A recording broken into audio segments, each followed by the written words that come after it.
take a second to really appreciate the peas on this trellis planter that I have. You can see along the bottom they're starting to get yellow and stringy and just really unhappy. And closer for a second, you can see on these leaves it's getting sort of a powdery mildew situation going on, and it's just because of the heat and the humidity. To my knowledge, most peas prefer colder weather than this. Their ideal temperatures are closer to the 60s, upper 50s to very low 70s. And so we've really graduated beyond what is the optimal growing conditions for them. They are a spring and a fall crop in most places. Obviously, depending on where you live, that might be different, but lower middle Tennessee, where I am at, we are definitely past spring. That being said, it had all these flowers and it has continued to put its energy into producing as many peas as it possibly could, and I am super appreciative of that. I've been eating them in salads and stir fries for the last couple weeks, and they have been wonderful to have. It's one of my favorite things to grow because they're easy, they're beautiful, and I can't wait until I have a growing situation where I can actually put in a whole big cattle panel. Like, I would love 30 feet of these, maybe even 40, because I would grow as many as I possibly could and blanch them and freeze them and have them all year round, and that would just make me a super, super happy gardener. This is my planter that last summer I used to grow all my lettuces and greens and things like that, and it worked pretty well, and that's sort of what I've had in here in the spring. You can see I've already cut back. Most of my lettuce has completely bolted, so I took that out yesterday. This kale is still hanging in there and doing all right, but the texture is getting a little tough. We've been in the mid 80s and up to 90 fairly frequently over the last week, and that's just a little toasty for kale to be truly happy and have good taste and texture. I'll dig them up and put them in a garbage bag, and that way I can keep the root ball intact, I can keep it watered, and I will just put it in the ground out at the garden, and you know, if it lives and produces good enough quality leaves that we can eat them and enjoy them, so much the better. Otherwise, it will just basically serve as a trap crop for pests. One of the big challenges we're going to have here going in, though, is that these pansies on the corner here, I put these in last fall, and I expected them to die back and either be puny or non-existent by this point, either because of the winter or because of the heat as we go into the early part of summer. Pansies are typically a cold weather thing, but I think because they've been in the shelter of my doorway here, they have continued to do really, really well, and not only are they still looking pretty fabulous, but I put 3 or 4 plants in there last fall, and I bet you there is easily 12. So actually they've probably tripled or more in terms of just, I think, reseeding themselves. There is one that it had reseeded itself further down here, and I couldn't bring myself to completely just pick it out and destroy it, so I plunked it in this cup, and I'll take it out to the garden as well. So that's what I'm trying to figure out. Look at that, it has a new bud on it and everything. I don't know if you can see that if it's focusing. There we go. So they're just so pretty. I don't have it in me to destroy them, but also they can't continue to live here.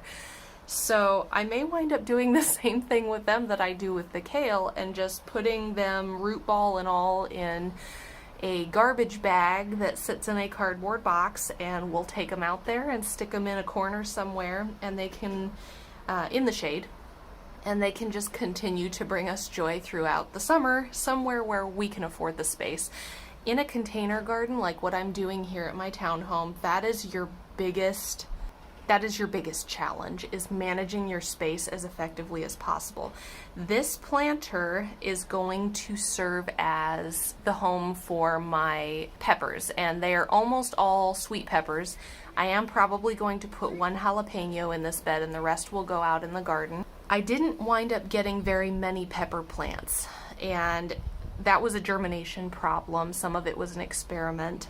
So because I have so few pepper plants, I want to keep the best ones that I have in this planter here at my house, and that way I can keep a close eye on them and make sure that we actually do get something out of them.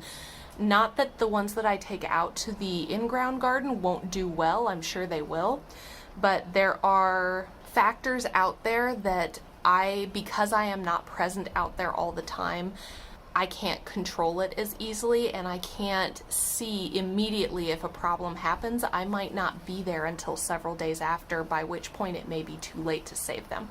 So this just gives me a way to be present with them and get the most out of our plants that we spent a lot of time and energy starting from seed back in February.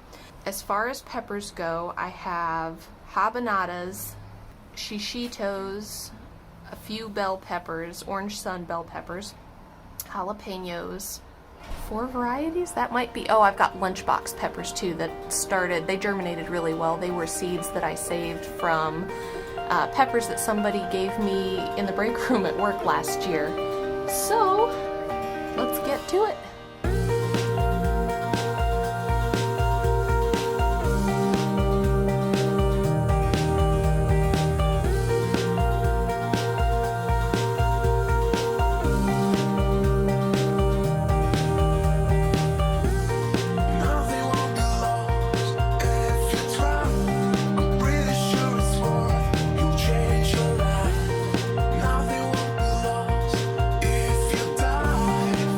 So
guys, we took a quick dinner break and we are back to finish this, hopefully before we lose our light completely. And you're actually situated in my front doorway with the door hanging open. I'm sure my husband will appreciate that because it has started sprinkling out there. I can get wet, doesn't bother me, but unfortunately cell phones and cameras and things like that don't appreciate it. We want to make sure and replenish some of this potting soil because I took 2 kale plants, 2 beet plants, and that big box of pansies out of here. So we definitely don't want gaping holes in our planter. And over the course of time, potting mix, just like other forms of soil, it does settle.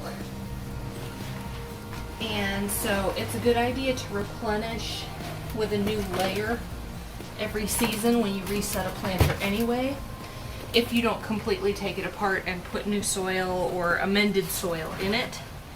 So we're just gonna dump everything I have in this tote in here. Oh, it's a good thing I pulled you inside when I did. It's raining.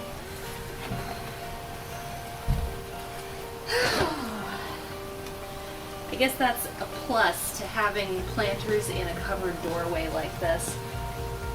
It's a little sad that they don't get rained on very well because there's a lot of good stuff in rainwater, and some really interesting research that's been done on how the natural electricity in living things is affected by the natural electricity that happens in rainwater, and how that stimulates the bacteria and the fungi in the soil.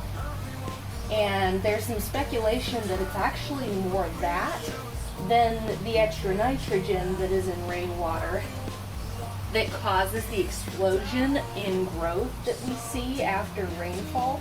So I almost wish I could put another 2 inches of soil in there, but I think that's probably fine. Now that we know we have enough, I'm gonna scrape some of this back. Try not to lose any of it over the side here.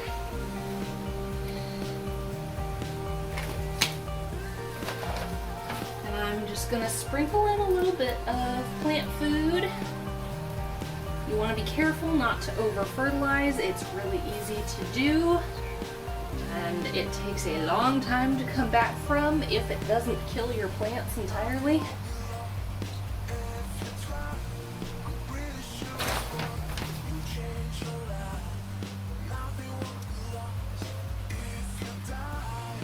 This is all older potting mix that has been used before, so it's important that you replenish those nutrients that have been sucked out of it.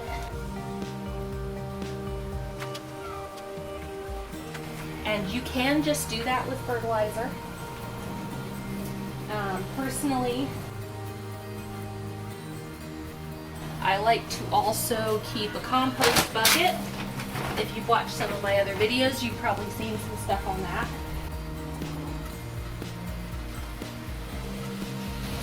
And I like to have a variety of factors, disintegrating vegetable scraps, things like that, bone meal, powdered calcium, and in fact I probably will put a layer of powdered calcium over the top after, or in the holes as we plant maybe. Let me go grab that. Here comes the rain. La, la, la. I love the sound of rain. So it is kind of pleasant to be able to work undercover out here like this as rain comes down. Alright, so this is just powdered eggshells, and this is just all I do is grind up clean eggshells, or baked eggshells, in my NutriBullet. I have a video about that you can check out on my channel. I published it not too long ago. Now we have to make some big decisions because this end of the planter doesn't get as much light as that end of the planter. I don't think it's a huge difference. It's worth taking note. I think I'm gonna put my lunchbox peppers in at this end. So standard suggestion, standard best practice for peppers is that you put, the recommendation is that you put 12 to 18 inches between each plant. When you're doing container planting, that is not always easy. You don't want to overcrowd it so badly that you don't get hardly any fruit. So you have to figure out what that balance is. I don't know how many gallons off the top of my head this planter is. It's a decent size. And some peppers and tomatoes both are prone to things like blossom end rot. And drop a few extra pieces of plant food in there. Calcium, amending your soil with calcium can help with that. This is a lunchbox pepper that somebody I worked with last year grew in their garden, and they brought them in the break room to share with people. And it was very good, so I saved the handful of seeds that were inside. It was a little pepper, so there weren't that many, but it had a really good germination rate, whereas some other pepper seeds that I had saved didn't germinate at all. So some of that is very much, there's some pansy roots, some of that is very much hit or miss. So it's important, if you're growing from saved seeds that you're not 100% sure of, don't 100% rely on those, have a backup. Like, I bought the orange sun peppers, bell peppers, because I wasn't sure if those saved bell pepper seeds I had were going to germinate. I planted both, and sure enough, the saved ones did not come up at all. So it was good that I had that back. Put in some powdered calcium. Consistent watering is the other really important thing in avoiding blossom end rot. I think it's probably an issue that is sort of a marriage between nutrient deficiency and consistent watering. So you gotta keep things in balance. I started telling you, it is recommended that you plant peppers 12 to 18 inches apart. This is a very small variety, so I'm not too worried about it. This is probably only about 7 or 8 inches apart because we're in a small space. So I'm doing this knowing full well that there's a chance that this will not turn out to be optimal. But I grew peppers in this planter last year and they did okay. I'm gonna put one there, one there, one there, one there, one there, one there. So I have room for 6 more peppers if I'm judicious, if I'm careful.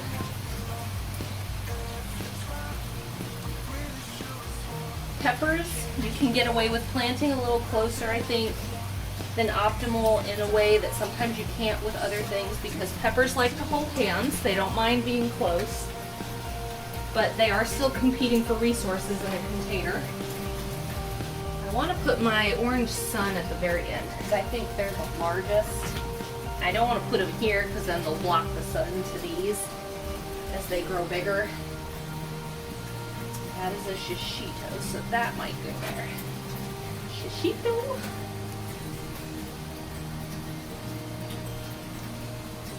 That is a jalapeno. We'll put that there. That's an orange sun. There's the other jalapeno. Alright, so it looks like I grabbed a few extra shishitos. Alright.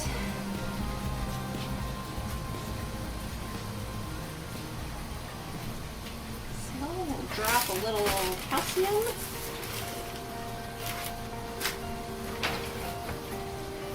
Pellets of slower release. This is the fertilizer that I'm using. This is just an organic Expert Gardener brand from Walmart, 444. All-purpose plant food. it's worked all right for me. I would like to eventually graduate to using a few other things. Sometimes, especially early in the season, I will use fish fertilizer, but you don't want to do that once they're closer to full size. You want to make sure you back off on anything that's very nitrogen heavy, because it tells the plant to focus on, if it has lots of nitrogen at its disposal, it's going to grow more leaves and foliage, and it needs different nutrients to focus on fruiting, flowers and fruit. And I will look that up. I can't remember it off the top of my head.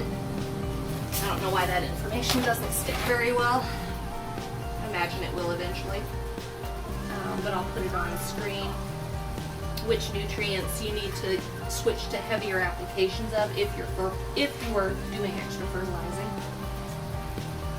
for fruit production as opposed to growing new leaves.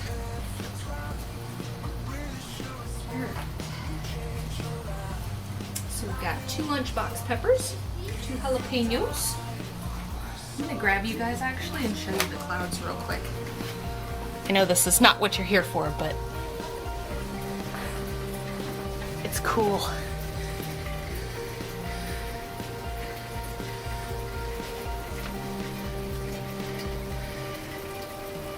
We've got so many colors going on up there because it's raining, but also it's sunny, but also the sun is setting. Pretty beautiful. I'm also a painter, so I look up there and I see all those colors, and it just suddenly occupies a very large part of my brain. I saw the little girls across the street were out there playing in the rain.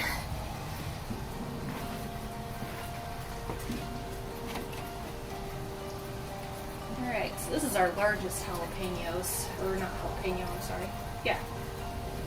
Yeah, these are jalapenos. So 2 lunchbox peppers, 2 shishito peppers, and these are the jalapenos. So I'm going to put the big one back here, the tall one, so it doesn't block the others.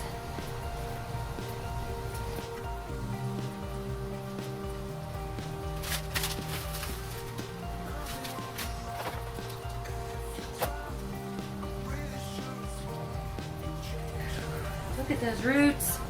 It was ready. It was beyond ready. In fact, I'm going to pinch off a few of these bottom leaves because they're not uber healthy. They'll just go in the hole and become soil eventually. Alright. I imagine it's going to be a lot happier now that it's out of that cup. Nothing has gone as planned this garden season. But you know, I think that's one of the most important things that gardening does for us, is reminds us that we only have so much control over life. And sometimes you just gotta learn to be flexible. Make a new plan, adjust the old plan. Life will go on.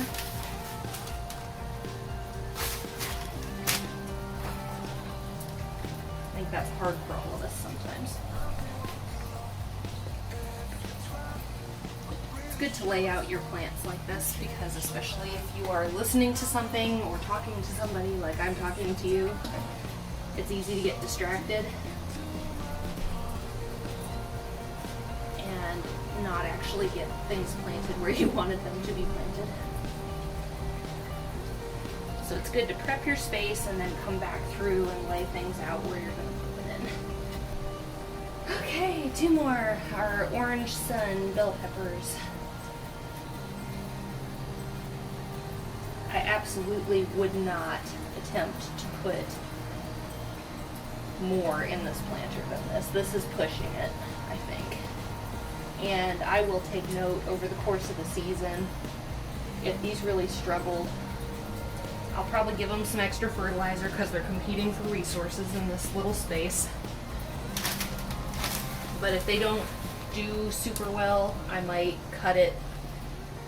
And next year, like I'm putting 8 in here, next year I will only do 6 and try to learn and compare the results. Which, I mean, that's one reason that I'm doing these videos. So most of you guys that are watching my long form videos, I appreciate you because you are few and far between. Most people are watching my shorts right now, and that's fine. Your time is valuable, and these long form videos are not for everybody. I do think more gardeners have the attention span for long form videos than a lot of people these days, because the things that we do for fun do some very important things for our brains in terms of long-term attention spans, longer attention spans, I should say. I haven't seen our lizard friend again. He must have squirreled away down in the bottom.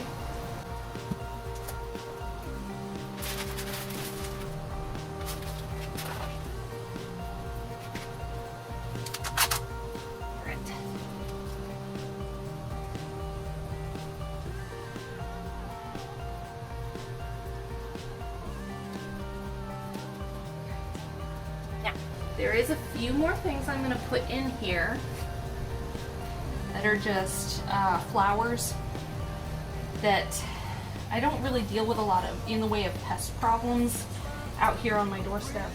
So I'm mostly planting these just for my own enjoyment, but these are definitely good plants to have that discourage pests. So I'm going to plant these sort of on the edge here. They don't get super huge. I'm going to kind of direct it, plant it in a leaning position so that it will hopefully grow kind of over the side of the planter rather than inside the planter. These are Empress of India nasturtiums. So I have 2 of those. And then I'm going to put, this marigold is looking a little rough. I figured it must be root bound. You know, it's getting dark. I don't know if you can see that, but it definitely is ready to be out of the pot. And I'm just going to put it in the middle, growing kind of over the edge as well. I think it makes me a little nervous because I'm afraid that it's going to crowd these peppers on the end. They are a larger pepper, so we'll see. We'll do it and we'll observe the result and we'll learn, and if it was a mistake, we won't do it that way next time. That is how I learn most things in my life. I do research and I try to learn from other people's mistakes where I can. Again, maybe for you that's where these videos will come in useful. Maybe if it turns out to be a mistake, I will sure tell you guys about it. So maybe you don't make the same one. You should go make your own mistakes and then tell me what you did and how it turned out so I don't have to make those ones. Alright. So that is my pepper planter for this summer. That is one thing I can check off my list. It is done. Thank you for spending some time with me. I really appreciate it. I hope this was helpful to you. I would love to know what kind of peppers you guys are growing. What is your all-time favorite that will always have a place in your garden? And if you grow them in containers, what's your favorite way to do that? Personally, based on last summer, I do prefer growing them in a big thing like this as opposed to the 5-gallon buckets that I'm mainly using for tomatoes. I just feel like it's a better use of my resources. Happy summer growing season. It's officially upon us. I'll talk to you guys in the next video. Holy cow, look at that sunset. Pink and orange and yellow.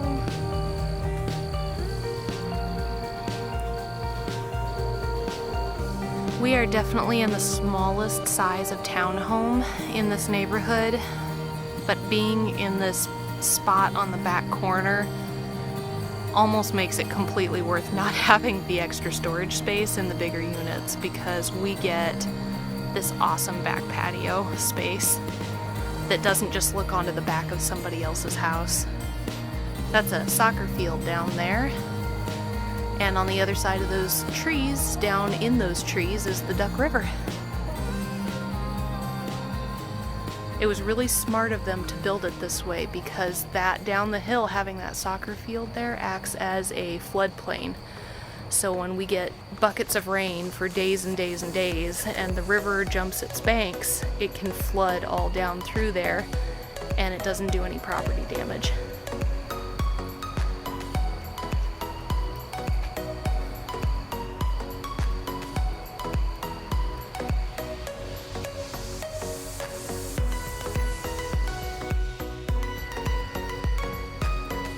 Pretty beautiful sunset.